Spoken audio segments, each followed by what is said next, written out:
Obviously, there are two truths. Christianity says we have only the truth. Islam says, no, this is only the truth. So, and both of them put India down. They don't want that the world knows anything about India. The moment we believe something, let's say I believe something and you believe something else, both of us are friends and everything is fine, but when it really comes to the crux, I will kill you. What is there in heaven if you really look at it? Hindu heaven, food is very good. In another heaven, there are those white-gowned ladies floating in the clouds. If you like that kind of ambience, you can go there. In another heaven, you will encounter virgin problems. If that's what you want, you can go there. So you went to heaven, you don't have a body, you left your body here and went to heaven. Now what do you do with good food and virgins? In their house, they consume alcohol, we can't give our girls to them, they won't marry those people in whose house there is use of alcohol. Today, if you don't serve alcohol, there's no wedding. Sadhguru, you were saying that the youth is very much interested in truth. And from my own experience, this is true. But I grew up in a culture where I was told what is the truth. I mean, we were told you don't have to think about the truth because we cannot know it. God had to tell it, and He has told it in His revelation. So, should India not be more powerful, use its power to tell the world that this is not okay, actually, to enforce something which is not the truth? Because obviously there are two truths. Christianity says we have only the truth. Islam says, no, this is only the truth. So, and both of them put India down. They don't want that the world knows anything about India. So should India not stand up much stronger and tell them?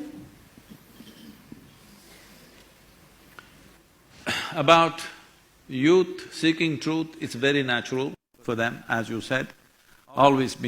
People have been told, this is the truth, this is a commandment.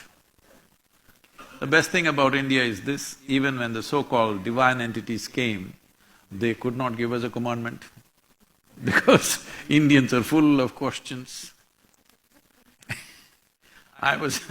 We were trekking in Tibet and we had people from over 40 countries, and one Indian person who lives in United States stood up to ask a question. And the question went on for over 8 minutes. Question inside a question, inside a question, inside a question, like that. All the other, Indians are okay, but the rest of the people are, what kind of question is this? Then I said, see, this is an Indian issue. We've spent thousands of years asking questions and questions and questions. We can make a question itself an hour long. Then one Chinese lady who was traveling with us, she said, yes, Sadhguru, I worked in United Nations for 23 years. Only Indians ask questions, nobody else asks questions. You just see, Shiva came and he opened his mouth and his wife asked him 1,000,000 questions. Krishna, after many years of waiting, obviously he couldn't talk to Arjuna for a long time, obviously. He chose an extreme moment of war. There he tries to teach him something, the guy asks him hundreds of questions. So, as I said earlier, this has been a land of seeking. But rest of the world, or not really rest of the world, certain part of the world took to commandments. This is it. If you say this is not it, you're dead, that's all. It's a very effective method. Yes. See, there are two ways of handling a question. Either you answer the question or kill the questioner. If I answer your question, you will come up with one more question. But if I take care of you, there is no more question. So they adopted this methodology. Anybody who asks a question is dead. So after some time, the whole society feared to ask questions. See, people are very proudly talking about secret schools in Europe and secret schools in Middle East. Why were schools secret? Because you would be dead otherwise. Hello? Why is a school, a place of learning, a secret? Because if you learn something that I don't approve, you're dead. That's why. There are no secret schools in India. All kinds of things were done. In the same generation, all kinds of things were done, most unthinkable things were done, but as long as people are in pursuit, other people said, okay, we don't like that, so they kept away and they pursued something else. But there never was persecution because we created a culture of seeking, not of believing. The moment you believe something, see, we must understand this. The moment we believe something, let's say I believe something and you believe something else, both of us are friends and everything is fine, but when it really comes to the crux, I will kill you. Because I believe this is it and you believe that's it. So there is no way out of that.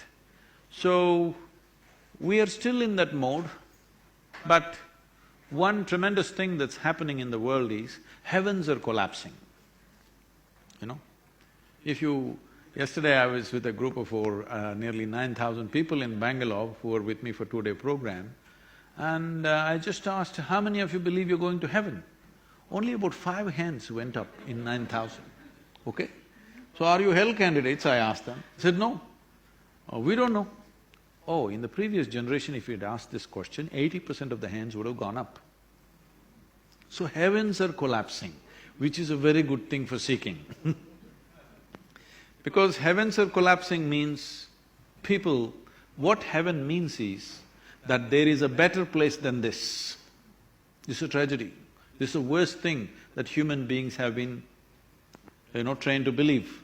The worst thing is there is a better place than this. So you can make a mess out of this and go there. You can make a hell out of yourself here and go to another heaven and live well forever, okay? What is there in heaven if you really look at it?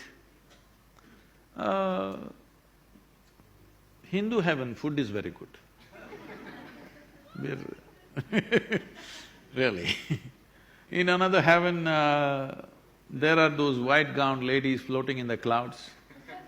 If you like that kind of ambience, you can go there. In another heaven, you will encounter virgin problems. If that's what you want, you can go there. But to go there, the basic quality is you must die. The qualification is you must be dead. And once you're dead, fortunately, we either burn you or bury you or cut you and feed you to the birds, depending on your culture. One significant thing, ecologically significant thing that everybody will do is put their bodies back into the earth. Very good thing to do, except Elon Musk.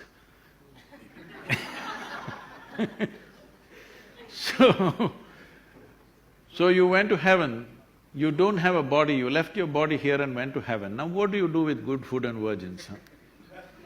So I'm saying, right now for the first time in the history of humanity, more number of human beings are beginning to think for themselves, especially women. 100 years ago, most women were not allowed to think. The whole structure of most societies in the world were such, they're just not allowed to think for themselves. For the first time, men and women are beginning to think. Whether thinking right or wrong is not the point, they're beginning to think. Once they begin to think, a logical structure evolves in their mind. Once a logical structure evolves in their mind, anything that's illogical will collapse. So heavens are collapsing. Because of this, you will see an enormous increase in consumption of alcohol and drug abuse. This is because there is no better place to go. Right here you want to do everything. So you will see this rising. But at the same time, this is the time consciousness can also rise, because certain number of people will look inward as to what is the solution. So how much of the human population will we turn inward is the challenge of this generation. This is the challenge for which we live.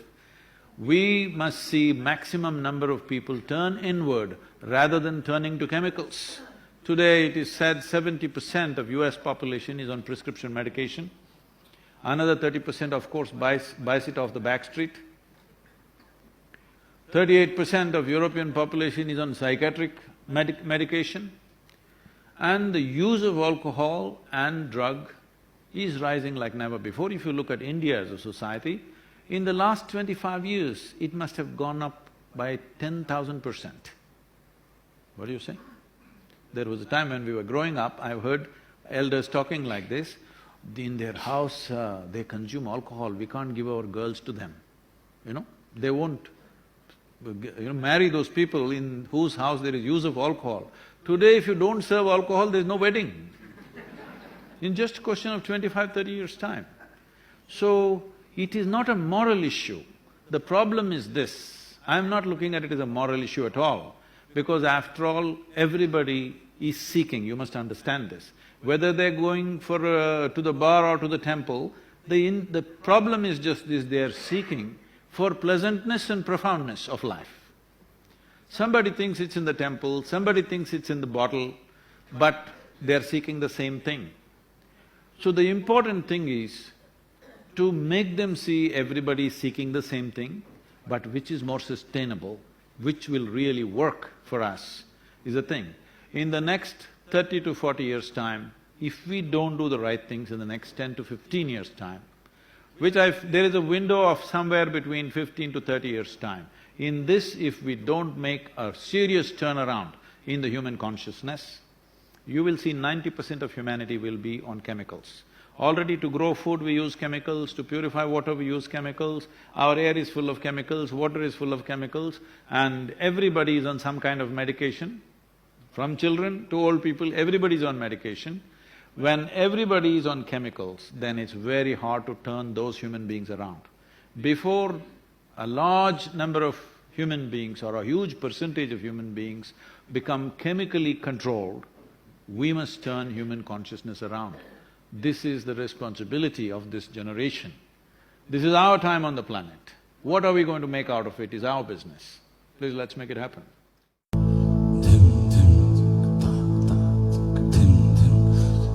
Tarikita